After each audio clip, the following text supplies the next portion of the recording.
Genesis 30. Now, when Rachel saw that she bore Jacob no children, Rachel envied her sister and said to Jacob, "Give me children, or else I die." And Jacob's anger was aroused against Rachel, and he said, "Am I in the place of God who has withheld from you the fruit of the womb?" So she said, "Here is my maid Bilhah, go in to her, and she will bear a child on my knees, that I also may have children by her. In other words, have sex with Bilhah. When she gives birth to a child, I will nurse that child on my knee." Verse 4. Then she gave him Bilhah, her maid, as wife, and Jacob went in to her. And Bilhah conceived and bore a son, and bore Jacob a son. Then Rachel said, "God has judged my case, and he has also heard my voice and given me a son." Therefore she called his name Dan, which means judge. And Rachel's maid Bilhah conceived again and bore Jacob a second son. Then Rachel said, "With great wrestling I have wrestled with my sister, and indeed I have prevailed." So she called his name Naphtali, which means my wrestling. When Leah saw that she had stopped bearing, she took Zilpah, her maid, and gave her to Jacob as wife. And Leah's maid Zilpah bore Jacob a son.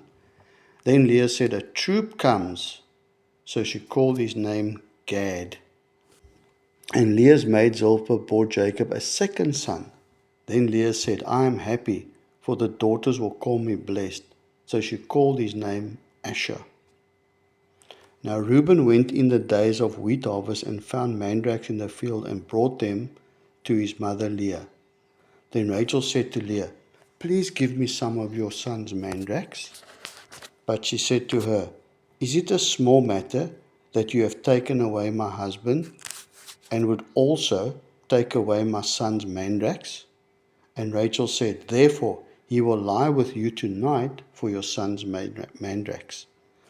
When Jacob came out of the field in the evening, Leah went out to meet him and said, "You must come in to me, for I have surely hired you with my son's mandrakes."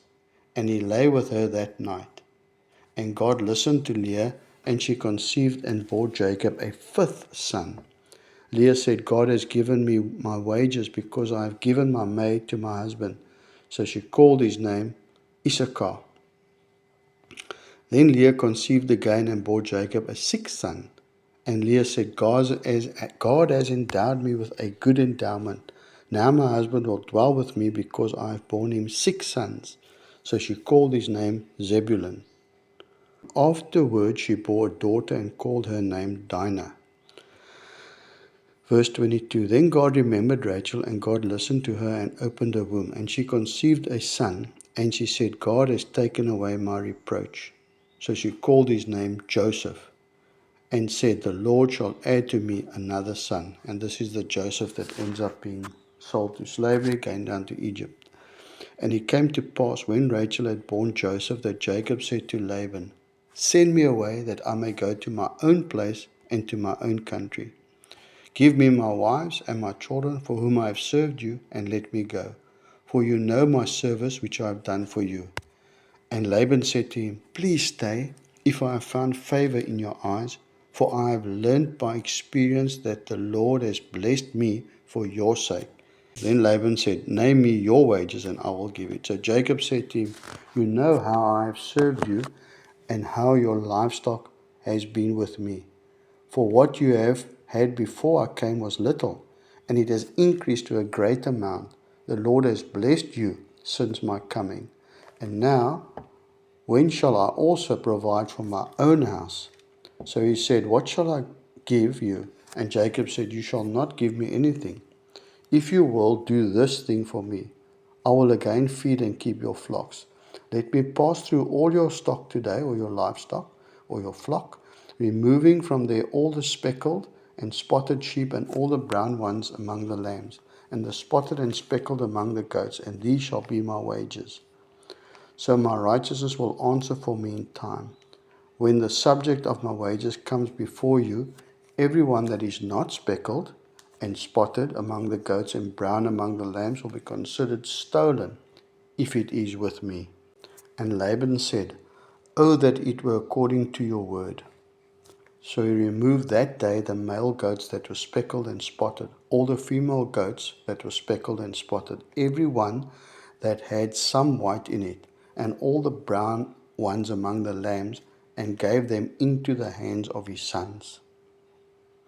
So that's Jacob's sons. Then he put 3 days' journey between himself and Jacob fed the rest of Laban's flocks. Now Jacob took for himself rods of green poplar and of the almond and chestnut trees, peeled white strips in them, and exposed the white which was in the rods. And the rods which he had peeled he set before the flocks in the gutters, in the watering troughs, where the flocks came to drink, so that they should conceive when they came to drink.